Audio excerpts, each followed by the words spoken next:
Hey guys, so welcome back to my channel. Today I wanted to talk to you about how I travel for so cheap. On my Instagram, I'm constantly different places, so I wanted to share with you some tips that I use. Ones that you may not want to try, but I'll just put it out there in the atmosphere for you and see how it works out for you.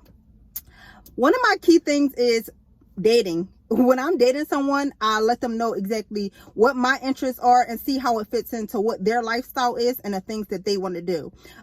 So that works out for me because I've dated gentlemen that was able to travel for work.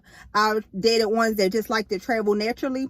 So when you're a good company, you want to have fun, you're accommodating to them, they want to be around you, they want to take you places, they want to take you places that you've never been before. So you don't really always have to spend any money at all, or a small amount of money to be able to go to these places. So just being in the company of people that have the same interests as you. When you are traveling with your friends or relatives and things like that, you have to decide who is going on the trip.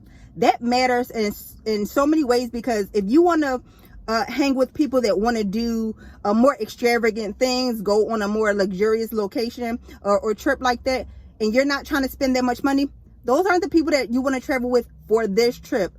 Next time they can go or go to another location. But if you're trying to be a little bit on a pricier side or cheaper side, you want to go with people who don't mind cutting back expenses, who are more likely to go with the flow, and everything does not have to be one set way. They are more flexible about the places that you stay at, the activities that you may do, the type of clothing that you may want to wear, versus, you know, if you are going places, you want to get dressed up, you want to wear heels. That's a different experience versus when you're just going, you're wearing your bathing suits, your flip-flops, your slides, your sandals, stuff like that. It all matters. How you're wearing your hair, the group that you're going with matters. The timing that I book my flights.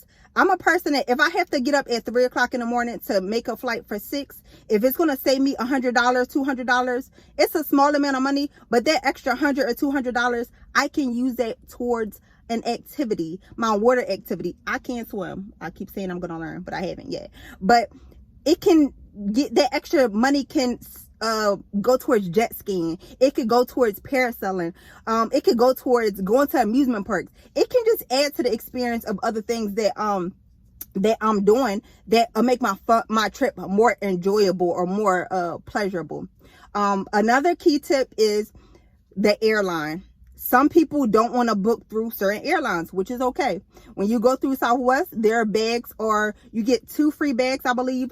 Some people don't want to use Frontier. Some people don't want to use Spirit. It just depends on what you want to book through. I'm a person, I have no picks.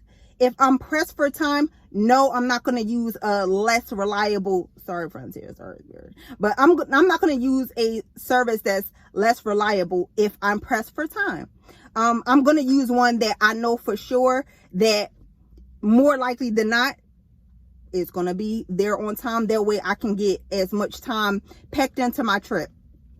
Another key thing that I also do is determine where I'm going, right? Because sometimes I don't always determine where I'm going until last minute. Maybe this weekend I may want to go to Georgia, or another time I may decide to go to Philadelphia.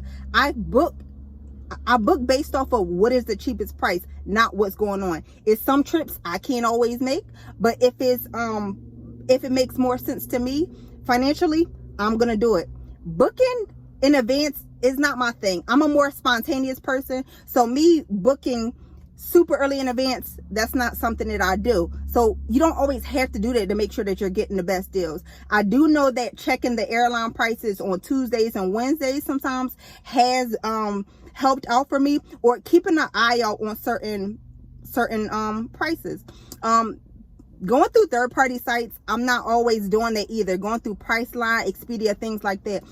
Working at a hotel for several years, I learned that that's not always the cheapest when it comes to saving money for hotels.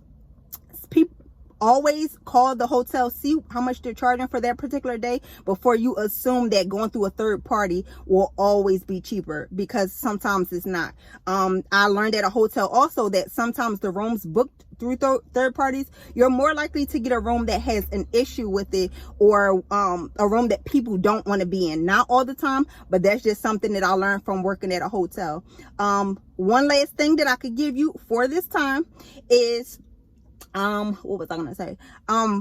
Just making sure that when you book your room, you're always able sometimes to get like an upgrade. Being very nice to people can get you a long way. Being friendly over the telephone, asking them questions, signing up for their hotel rewards, things like that, it will allow you to get additional cheaper rates. It is sweltering out here in this Florida heat, which is what I love.